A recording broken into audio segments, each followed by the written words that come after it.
हित लागे।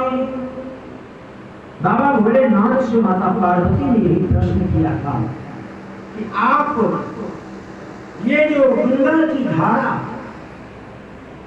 बहुत उत्तम प्रश्न, ये जो श्रीमद् भागवत की कथा है, द्वारी द्वारी गंगा के पवित्र जल की तरह उपस्थित होती है। और हमको आपको क्या होता है, हमको आपको पवित्र होने के लिए गंगा जी जाना पड़ेगा, और गंगा जी जाने के पहले हमको संपूर्ण तैयारी करनी पड़ेगी, ऐसे जाना वैसे जाना, वैसे जाना वैसे जाना। लेकिन ये जो श्रीमद् भागवत की कथा है, द्वारे द्वारी गंगा की तरह समस्त जगत को पवित्र करने वाली है। इसलिए ये कथा कहीं भी हो तो हर आदमी को उस कथा में जहाँ तक संभव हो उपस्थित होना चाहिए। यही शास्त्र विधि है, यही मानव जीवन की नीति निधि और धन है।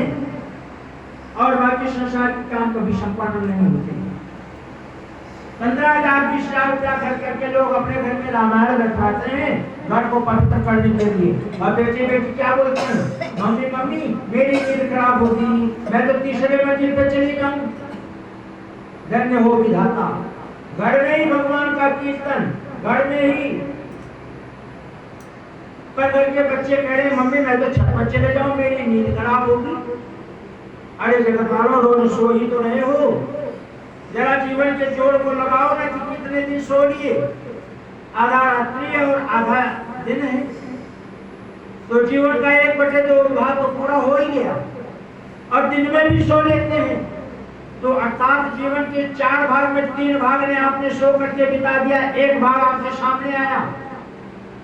अब 1 भाग में भी आज श्रीमद् भागवत की कथा करने बैठी हुई है, तो बेटा बेटी भाग रहे हैं, परिवार वाले भाग रहे हैं, किसी को नींद आ रही है, किसी की नौकरी आ रही है, तो किसी का मोबाइल फोन आ रहा है, तो किसी को कुछ सूझ रहा है मेरी बहू तो मिठाई तो नहीं चुरा ली।